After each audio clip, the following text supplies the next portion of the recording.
Fala galera, começando mais um Flamecast. Hoje estamos aqui com uma presença ilustre, na qual eu sou fã, já falei pra ele. Estamos hoje aqui com André Soller, muito obrigado. Obrigado por ter topado, cara. Valeu. E à minha frente estamos hoje com Luli. Oi, gente, coordenadora de marketing da Eco, acompanhando com muita alegria. E também muito fã do André. Obrigada, viu, André, por ter vindo. Que isso, gente. Prazer é meu. Prazer de estar aqui. Eu visto a camisa. Vocês podem ver. E... Não foi coincidência, né? Não foi coincidência, né? Eu cheguei aqui e falei, pô, Tucano, a gente tem tudo, a gente faz tudo com Tucano. Eu falei, pô, então... Massa. Que sintonia. Massa, top demais. Gente, pra quem não conhece o André ele tem uma fundação, podemos falar isso, um projeto social chamado São Paulo Invisível, que é, acho que o André ele vai poder falar um pouco mais, que é um projeto social que a gente conhece, que eu tive a honra de poder fazer parte de um dos projetos, conhecer, na qual eu sou fã. Começou em São Paulo, né? Aqui São Paulo capital, sim. E hoje espalham em várias cidades. André, eu conheço muito São Paulo Invisível, a gente participou de alguns projetos. Eu acho sensacional, já falei aqui, sou fãzaço do projeto, fãzaço desse movimento social. E eu queria saber de você como começou isso, o que é, qual que foi o start inicial que você começou, que você viu isso. Como que foi essa jornada aí do São Paulo Invisível? Jornada longa aí. São 8 anos já de SP Invisível. São 8 anos? 8 anos. Caraca. Eu tenho 29, então comecei com 21 a SP Invisível. Essa ONG que quando ela surgiu, eram 2 jovens praticamente, eu e o Vinícius Lima, que começamos essa instituição. E a gente começou assim... A gente é religioso e tem uma igreja, essa igreja chama IBAB. Nessa igreja, um pastor propôs para que a gente, nós e os jovens dessa igreja, fotografássemos tudo aquilo que era invisível na cidade de São Paulo. E aí, né, o que é invisível? Não, essa palavra é uma palavra que pode ser vista de vários sentidos, né? Ou não vista também. E ela tem toda uma... Acho que durante o tempo, né, até eu fui pesquisar sobre a palavra invisível, ela foi se transformando também, né? O invisível, ele no começo era muito algo... da mágica, assim, de algo palpável que você podia ver ou não ver. E depois os filósofos absorveram essa palavra para poder falar disso conceitualmente, de coisas que às vezes você vê, mas não enxerga. Então, a gente saiu para a rua com essa proposta. O que é invisível? O que é invisível em São Paulo? E nosso lugar, o nosso território de análise ali dessa pergunta era a Paulista, Avenida Paulista. E na Avenida Paulista, a gente, cada um com a sua câmera, cada adolescente com a sua câmera, a gente foi lá, pô, o que é invisível aqui? Começou a olhar para aqueles prédios altos, fotografar o prédio ali. Alguma coisa no chão, fotografava aquilo. E ia fotografando o que, na nossa concepção, de uma ideia infantil, né? Porque acho que naquela lúdica idade, mesmo, lúdica, né? isso, obrigado. A gente tinha que fazer isso. E aí, a gente foi tirando essas fotos. Voltamos com essas fotos pro nosso pastor. E ele falou, pô, parabéns, gente. Muito legal, muito bonitas fotos. E a gente fez um concurso, né, dessas fotos lá. E beleza. E aí, passado o tempo dessas fotos que a gente tinha coletado, eu e o Vinícius olhando para essas fotos, a gente percebeu que tinham muitas fotos de pessoas em situação de rua. E aí isso chamou muito a nossa atenção. Depois de ter tirado as fotos. Depois. Tinha foto de todo mundo. Todos os adolescentes já tinham tirado essas fotos. Mesmo. Então a gente pegou essas fotos, começou a dar uma olhada. Pô, o que tem foto aqui? Pô, tem foto de prédios muito altos. Tinha um prédio que tava sozinho assim e ele era mais fino. Então esse prédio foi um prédio que chamou a atenção porque tinham espaços entre eles. Na Paulista os prédios são colados. Então esses espaços eram um invisível. Porque de um lugar onde tudo é tão preenchido... Ali é o que você não vê, você sempre vê alguma coisa. Então, aquela foi uma foto que me chamou bastante atenção. Tinha uma foto de uma senhorinha caminhando sozinha na rua. Me chamou a atenção também como ela... Às vezes as pessoas passavam por ela e desviavam e não viam. Mas aquelas fotos de pessoas em situação de rua era o mais chocante, assim. Porque eram muitas fotos e todas elas, as pessoas estavam cobertas, assim, escondidas. E com uma... E nenhuma delas tinha autorizado essa foto. Nenhuma delas tinha olhado na câmera. Nenhuma delas tinha... se visto mesmo. Se visto, se colocar para ser vista, né? E E aí surgiu essa nossa ideia. Pô, vamos contar a história dessas pessoas, vamos fazer elas serem vistas, porque a história faz a gente ser enxergado, né? E aí, pô, doideira, vamos nessa. A gente não tinha ambição nenhuma, não tinha função nenhuma, tinha vontade de fazer alguma coisa, né? Eu sempre tive uma relação muito forte com a imagem. A fotografia, para mim, sempre foi algo que teve presente no meu cotidiano. Uma vez meu pai me levou numa feira do livro, e aí ele falou, você pode escolher o livro que você quiser. E o meu pai, assim, ele adorava me incentivar a ler. Adorava me incentivar a ler. Falava, filho, lê esse livro. E eu odiava ler. Nossa. E aí ele falou, escolhe o livro que você quiser. E aí eu fui lá e escolhi um livro que não tinha nenhuma palavra, só tinham imagens. Pra sacanear ele. Mas essa sacanagem que eu fiz, assim, né, diz muito sobre mim, porque eu me relaciono e tenho essa leitura da vida muito mais sobre essas imagens. Então, eu fiquei mais nessa parte na SP Invisível da fotografia, e o Vini ficou nessa parte de escrever. O Vini é formado em jornalismo, eu sou formado em cinema na FAP, o Vini é formado em jornalismo na PUC, e aí a gente ficou cada um na sua área de maior atuação, assim. Uhum. E aí eu saía no meu dia a dia depois da faculdade, fotografava uma pessoa em situação de rua, e aí conversava com ela, mandava esse áudio pro Vinícius, ele transcrevia e eu editava a foto. Ele saía no dia a dia dele, transcrevia a história, me mandava a foto e eu editava. Na época em que rede social era muito mato, não tinha quase ninguém lá. Isso era o quê? Em 2000? Vamos fazer uma conta aí, 2012, alguma coisa assim, né? Você tinha quantos anos? Instagram. Vocês começaram com quantos anos vocês tinham na época?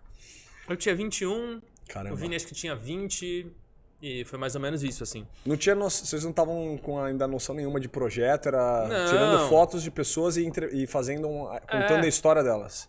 Eu acho que isso foi algo que foi muito legal, assim. A gente não tinha nenhuma ambição, não tinha um propósito até, sabe? Qual é o propósito disso? Não, a gente queria se divertir, assim, sabe? Uhum. E tentar entender uma realidade nova, né? Tá. Principalmente, pô, a minha realidade sempre foi muito diferente dessa da rua. E eu sempre fui muito curioso, né? Então, pô, uma realidade nova me trouxe curiosidade. Você acha que você viu ali? Nessas fotos você começou a ver?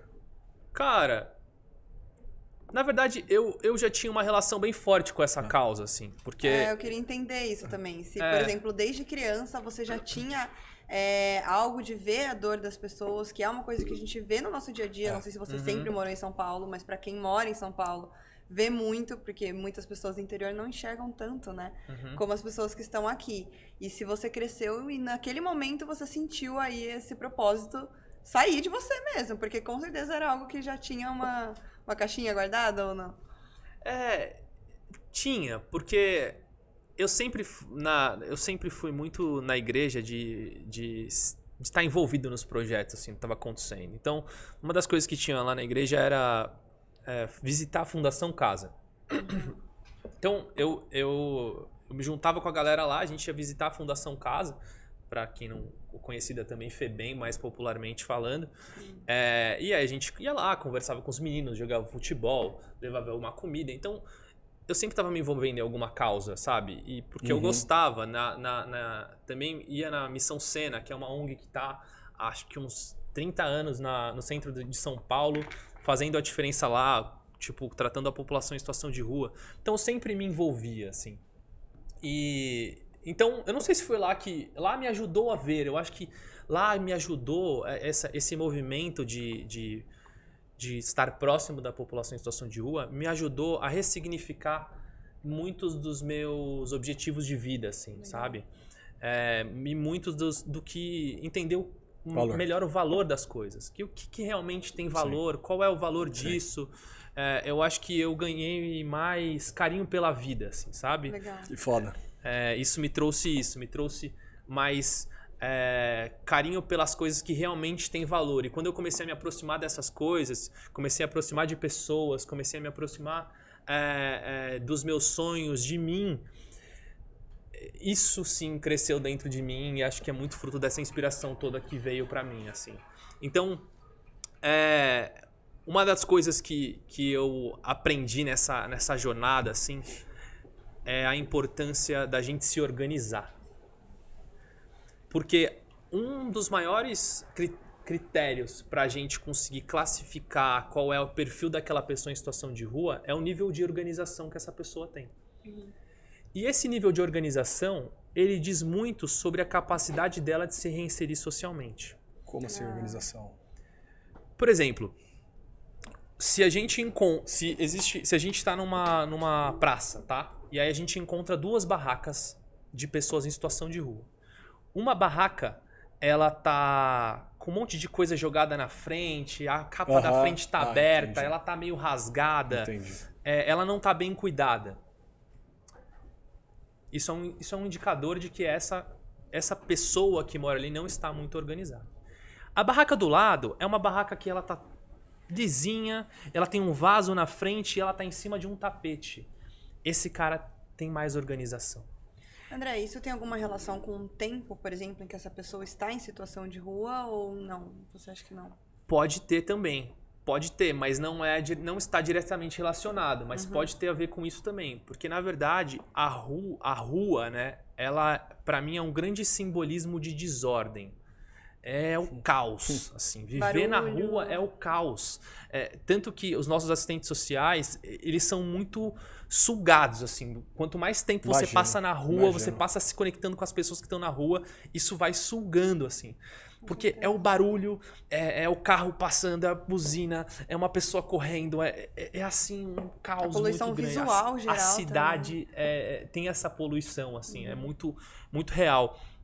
Então isso tudo mexe muito, né, com a gente. Você estava falando que, voltando na história aqui na timeline, então vocês tinham feito aquelas fotos, olharam e lá vocês observaram que tinham várias pessoas. E aí vocês estavam contando, decidiram contar histórias delas. Isso. E mostrar isso na rede social. Isso. Desse passo para isso era em São Paulo, sua capital, e vocês estavam contando histórias. Como foi adiante para vocês terem falar, caraca, isso tem um poder de movimento violento. Para mostrar isso para mais pessoas. Porque a gente consome YouTube, rede social, pra gente do outro lado, vindo aquelas histórias, pra gente era a gente saindo da bolha, né?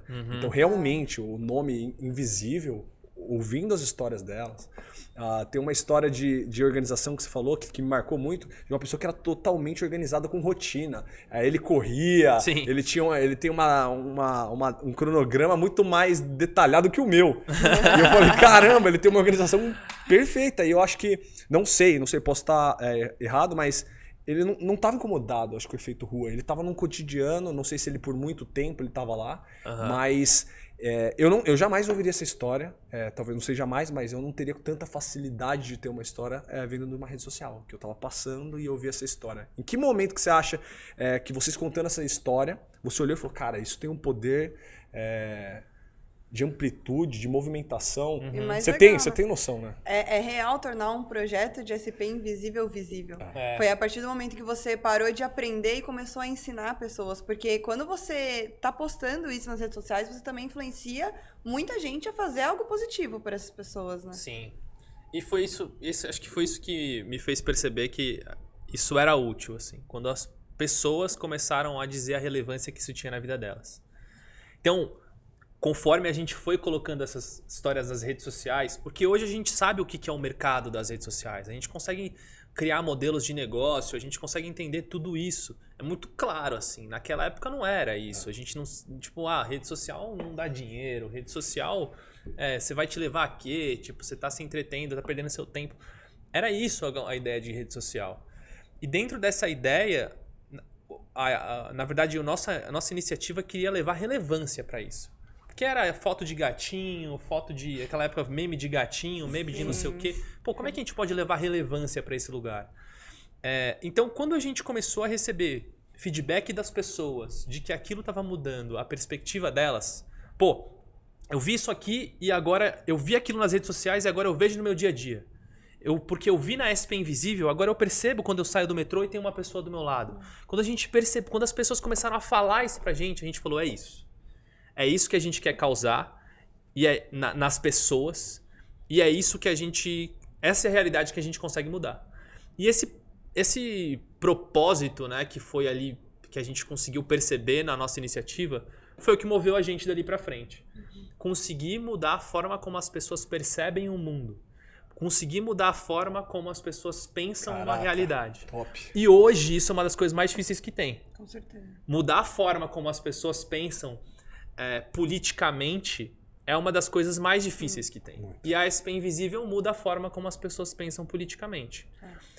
Não partidariamente, mas politicamente. Sim. Sim. E então eu vejo que lá atrás a gente pensou algo que cada vez, nesse momento, faz mais sentido ainda, sabe? Porque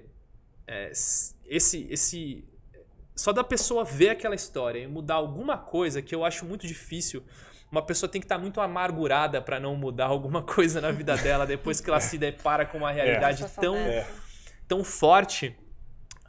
E isso já acho que já é muito, muito impactante, assim. Tem alguma nesse seu começo de estar se relacionando mais, ouvindo mais histórias, tem alguma em si que você ficou abismado? Eu falei dessa de organização que para minha relação era para minha realidade era fora o cara ter uma rotina tão cravada e o cara ter uma qualidade dele mental. Eu achei fantástico a saúde mental dele. Sim. Nas condições que ele tá. Tem alguma dessas que te marcou? Várias? Porque... Cara, tantas, né? É muito. Tem várias assim, né? Mas tem, por exemplo, tem o Max, que o Max é uma das histórias que até tá no primeiro livro da SP Invisível. Ele... Não, Max não. O Max é aquela que eu te contei, né? Acho que é Michel, que tá nessa primeira livro da SP Invisível. A história dele, ele é um hippie e, cara, ele naquela época que a Paulista, debaixo da Paulista, debaixo do MASP, tinham muitos hippies ali. Hoje deu uma espalhada, tal, tá meio diferente. A Paulista tem mudado muito, assim, a forma como ela se organiza. E aí ele estava lá, ele vendia as obras dele ali na rua. O filho dele sempre estava junto com ele, cuidava dele. Nossa. Ele e o filho? Ele e o filho. Criança? Não. Ele era jovem, assim. Tá. E ele não conseguia fazer todas as obras dele porque eles já estavam com uma dificuldade na mão, assim. E até que eu voltei lá num dia e perguntei pro filho dele, pô, cadê seu pai? Ele falou, ele morreu na semana passada, tipo, atropelado aqui na rua.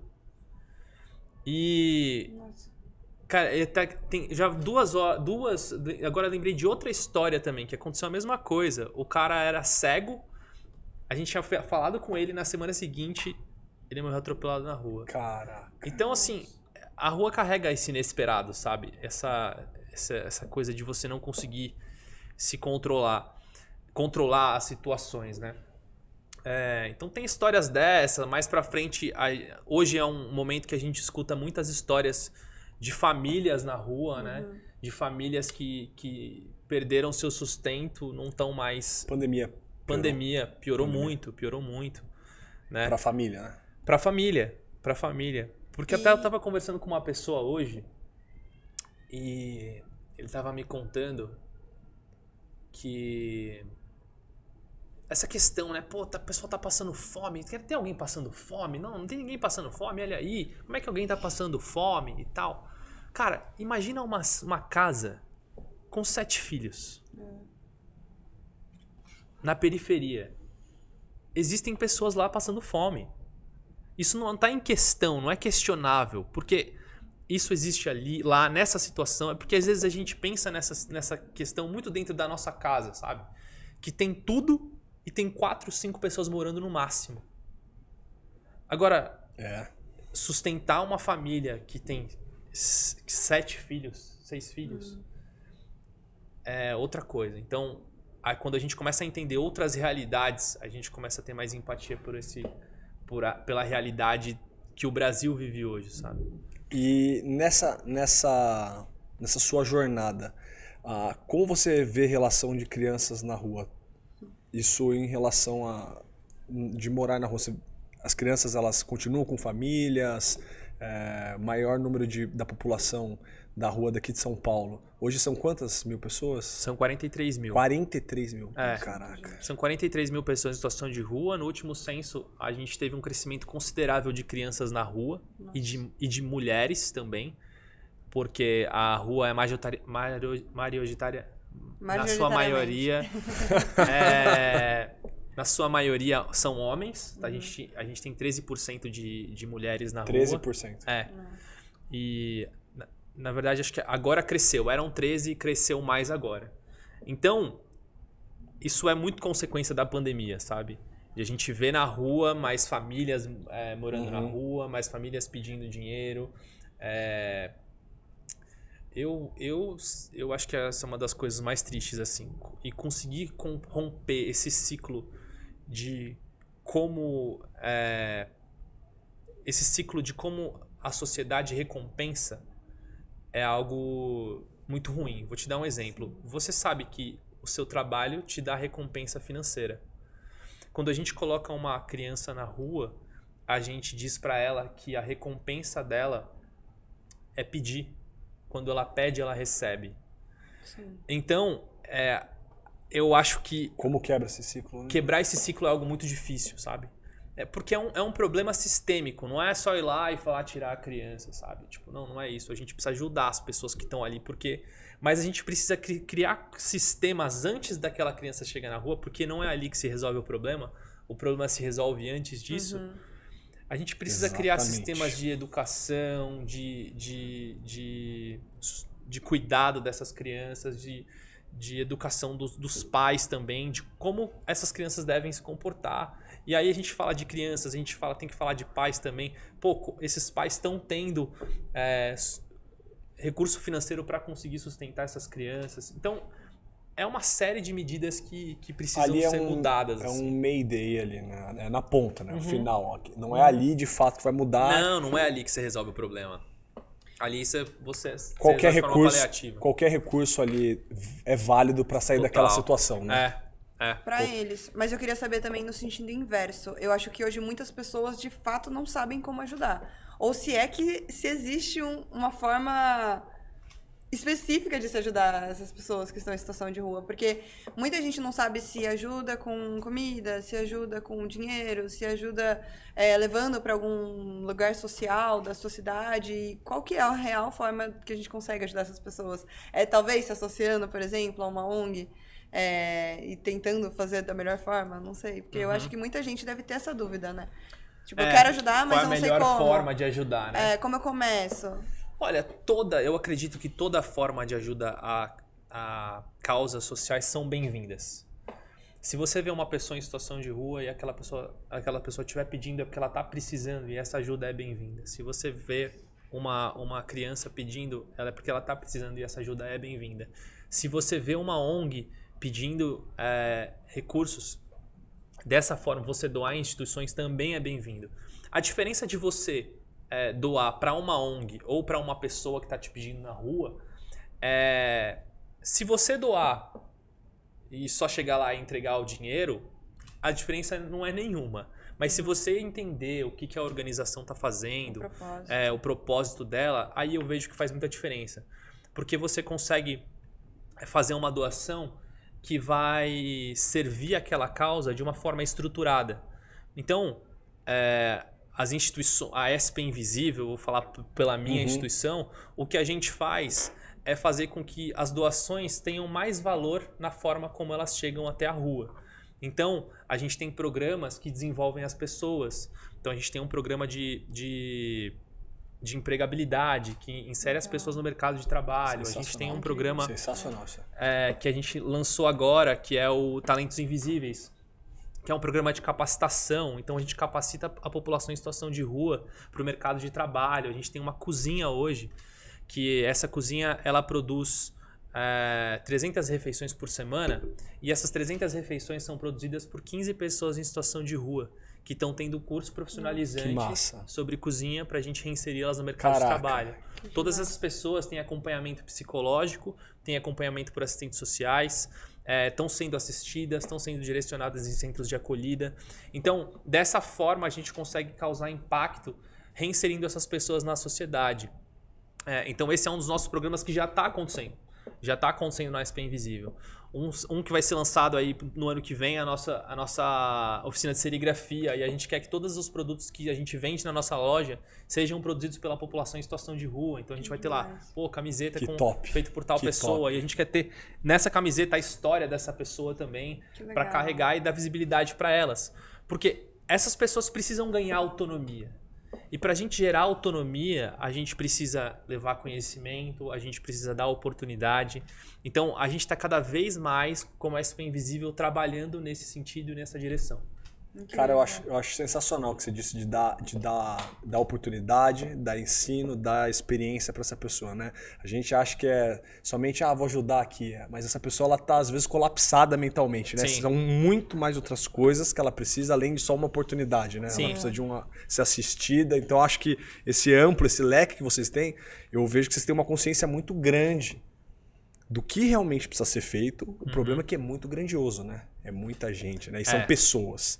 Né? Eu acho que essa é a dificuldade que você falou, que como a gente pode ajudar. Eu lembro de da vez que a gente fez uma operação de noite, entregar os agasalhos. O que eu achei sensacional, André, indo e presenciando, como a gente pode ajudar.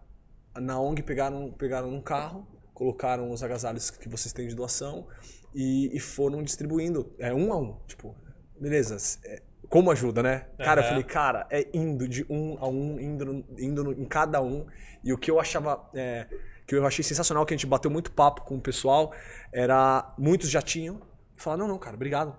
Não preciso não, mas ele ali tá. Então, muito dessa linguagem da rua, deles, não, eu tô de boa aqui, não preciso de água não, tem água aqui, eu acho que veio outro pessoal. Então eu não sei se isso é coletivo, mas a gente viu um número grande, 90% do que a gente deu, não preciso, mas aquele ali talvez esteja precisando. Então eu achei isso sensacional, que se fosse algo do nosso cotidiano, talvez, a gente, eu quero 2, quero 3. Então a linguagem, acho que da rua, os valores reais que tem ali, na situação que elas estão, eu achei, pra mim foi muito, muito enfático, porque não foi uma grande ação ali naquele dia, porque são microações pontuais.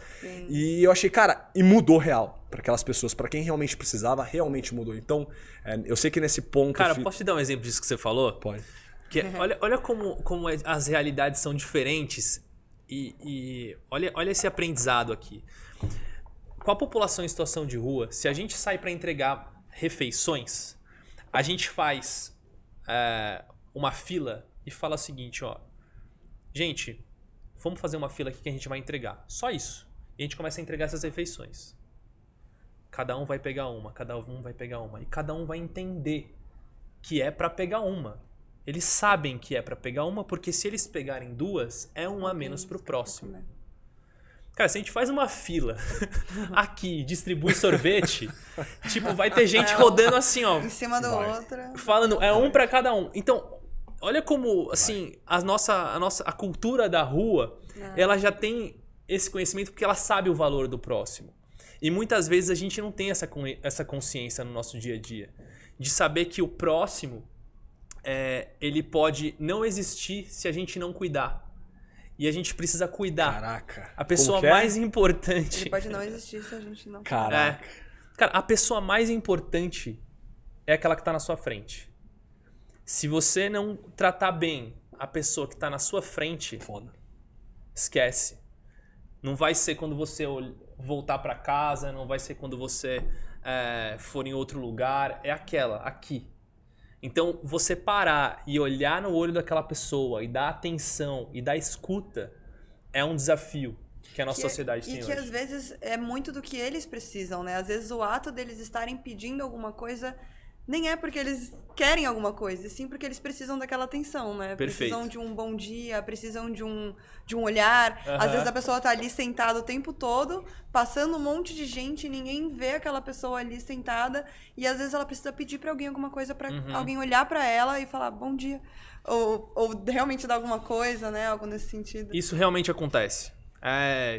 Imagina o seguinte, se é mais fácil alguém que está passando na rua dar um dinheiro do que um abraço. Ou dar um dinheiro do que qualquer outra coisa. Então, possivelmente, uma das possibilidades que a gente pode levantar é que pedir dinheiro é uma forma de pedir atenção. E de se sentir valorizado. Quando aquela pessoa recebe dinheiro, aquele dinheiro significa valor. Então, a população em situação de rua também pede dinheiro para isso. Porque quando eu te dou o dinheiro, você olha no meu olho e eu te dou esse dinheiro. Agora, se eu te peço alguma outra coisa... É um ponto de contato. Talvez é um ponto de contato. Não, e ainda tem as pessoas que dão o dinheiro e nem sequer falam com aquela pessoa. Sim. Elas simplesmente dão o dinheiro e saem andando. Mas geralmente quem dá dinheiro dá uma olhadinha. Eu quero acreditar, pelo menos. Então, né? Eu falo, nossa, cara. Eu espero também. Mas teve uma das entregas que, como a SP vai até as pessoas, eu não sei se elas estavam esperando, mas tinham várias que não estavam esperando nem um pouco. Não tavam, pegavam de surpresa, pessoas que estavam caminhando. E aí paravam e falavam, você tá precisando de um cobertor? Cara, e a pessoa tava precisando. A situação é que ela não tinha o que fazer nessa noite. E o que mudava, e o cara, pô, eu não acredito, cara, obrigado. Daí você quer água?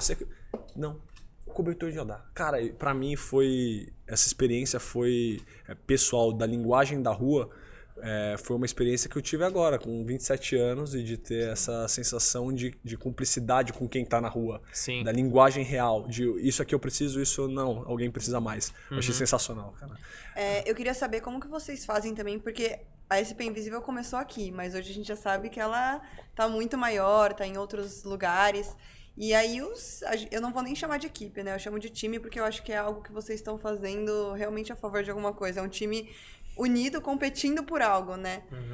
Competindo não, né? Mas, assim, tentando ganhar em algo. E como que é pra você, como jovem fundador, junto com o Vini também, controlar tudo isso pra que seja um trabalho bem feito em todos os lugares, né? Não só onde vocês não estão ou onde vocês estão. Você fala com as nossas... Você está falando isso com a nossa equipe da SP Invisível? Porque ou você já tem com os outros estados? Em outros estados. Quantos a gente tem cidades? essa iniciativa, ela foi depois que a gente fez aqui em São Paulo, ela foi para 42 cidades. Caraca. E a gente também está ativamente até em Portugal, Lisboa Invisível tá rodando bem legal lá. Que legal. Top. E o Uruguai também fez também tem o Uruguai Invisível. Que massa, cara. E a gente, na verdade, dá suporte para essas pessoas. A gente não estabeleceu um modelo ainda de franquia, né? Assim, o que até numa conversa ontem com o meu conselho, a gente comentou sobre isso, né? A gente está num momento muito de se organizar institucionalmente. Legal. A gente tem 10 pessoas trabalhando na SP Invisível hoje. Então a gente está se estruturando institucionalmente para aí então conseguir organizar as outras instituições. Se a gente não está organizado, a gente não vai conseguir organizar os outros. Então a gente está nesse momento, assim, e aí mais para frente a gente vai ver. Mas eu converso com essas outras cidades, eu converso com esses outros países também. E eu estava numa conversa com o pessoal do Lisboa Invisível. E cara, eu achei uma coisa sensacional que eles me contaram que acontece lá em Portugal. Uma ONG só pode existir, você só pode criar uma ONG em Portugal se você tiver uma área de pesquisa e desenvolvimento. Cara, isso é incrível. Fodástico. Tipo, se você quer resolver um problema, você precisa ter um problema real. É um problema. Como sair, né? Qual é o real problema que você quer resolver? Mas a partir da onde que isso é um problema? Do seu ponto de vista? Porque hoje a gente tem muitas instituições que elas acabam partindo de problemas do ponto de vista de quem cria a instituição. Mas as ONGs precisam construir soluções do ponto de vista de quem sofre o problema. E esse é o desafio. Existem muitas metodologias hoje de design thinking que facilitam isso. Você entender o problema daquela realidade a partir do ponto de vista de quem sofre o problema e não do ponto de vista de quem gere a organização, né? Quem sou eu para dizer qual é o problema que aquela pessoa em situação de rua... mais fácil apagar esse problema do que esse. Exato. Então, a gente tem trabalhado muito dessa forma na SP Invisível. Tudo isso que a gente está fazendo, essas iniciativas que a gente está desenvolvendo de empregabilidade, de conhecimento, de ensinar a população em situação de rua, a gente está partindo de informações que a gente coleta da rua. A gente não tem no Brasil, em São Paulo, muitos dados e eu tenho ainda o sonho de conseguir construir na ESPE Invisível essa área de pesquisa, assim, né? Quero pegar os voluntários lá que a gente tem e falar, galera, é o seguinte, vamos conseguir fazer essa pesquisa rodar aqui para ver qual resposta a gente chega. Nossa amostragem não precisa... A gente precisa, pelo número de pessoas em situação de rua que existem, se eu não me engano, a gente precisa falar com 400 pessoas. Não é um número muito... Não é um número utópico, assim, sabe? Então, eu tenho esse sonho ainda da gente conseguir trabalhar dessa forma como fazem em Portugal, porque eu achei sensacional. É que a gente tá aqui mediante tanto problema, né? A gente tá falando de ver, não é só ver, mas só de ver já ajuda. Né? A gente tá ainda no primeiro estágio, né? Sim. E você já tá falando já de criar empregabilidade, que eu acho que já é realmente a solução total para essas pessoas que estão, né?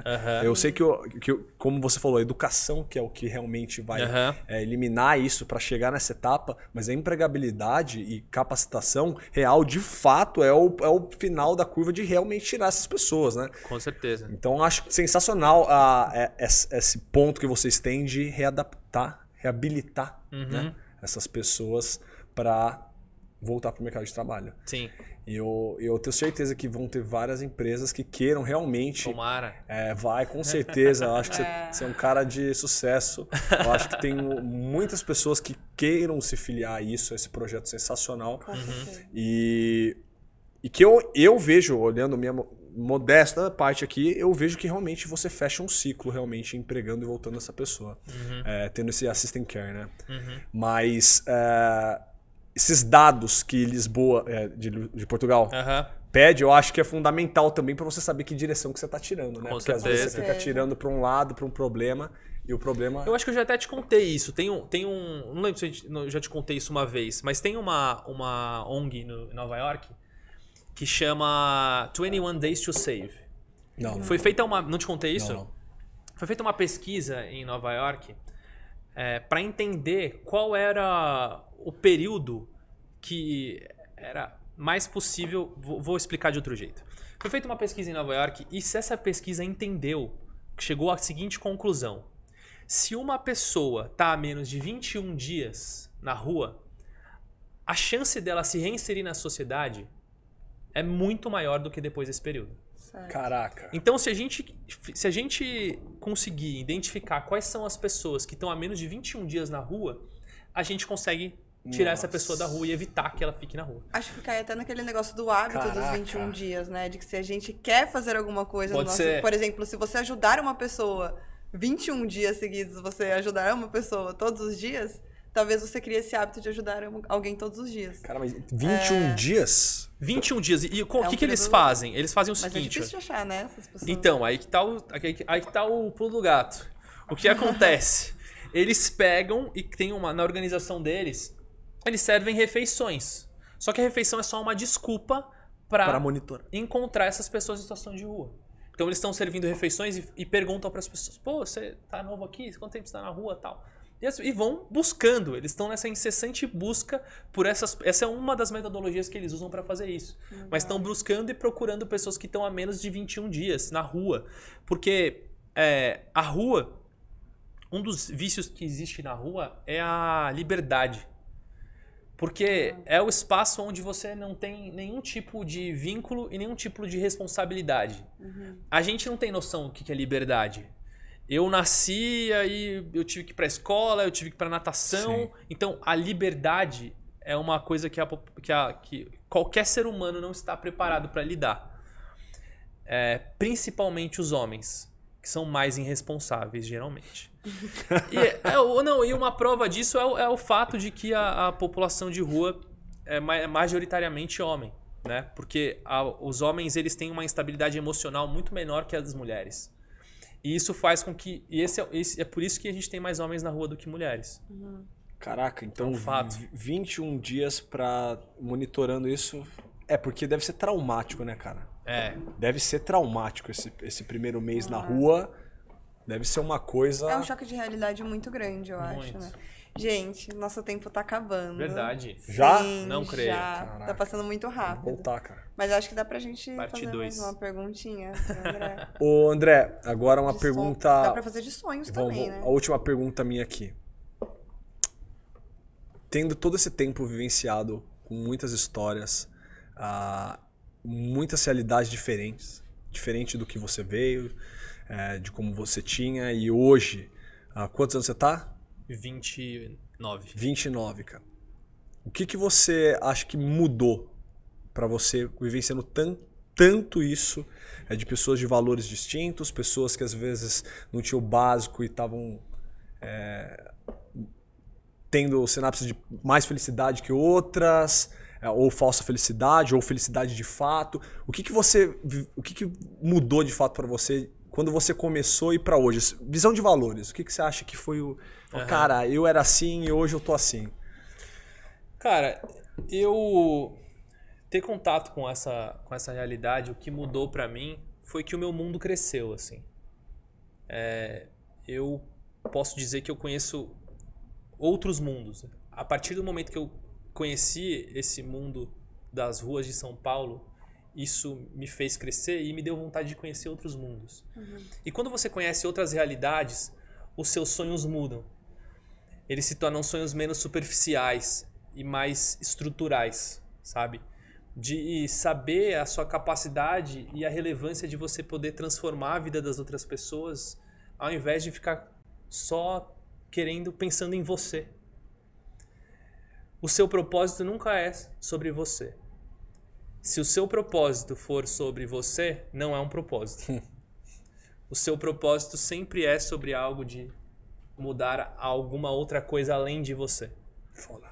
Então, a gente poder ter a oportunidade de aumentar a nossa visão, de falar assim, pô, o meu sonho é de sonhar coisas menos fúteis, sabe? Eu acho que não tem problema isso, mas eu acredito que existe um mundo muito maior do que esse que a gente sonha dentro da nossa cabeça, sabe? Que é esse mundo invisível, esse mundão aí onde a gente tem muitas pessoas precisando de ajuda e de transformação. É isso. Foda. Muito Tem bom. mais alguma pergunta aí, Luísa? Eu acho que não. Depois dessa aulinha que ele deu aqui, não tem como a gente não finalizar com a pergunta clichê de quais são os sonhos do André. Com SP Invisível e sem SP Invisível. Eu acho que o André também deve ter alguns outros sonhos. Sim. Eu fui fazer cinema porque quando eu tinha ali meus 18 anos, eu pensei assim, pô, o cinema é a forma como eu vou conseguir mudar o mundo. Se eu fizer um filme, que esse filme for muito bom, eu vou conseguir mudar o mundo. É verdade isso, assim, eu realmente sonhei isso.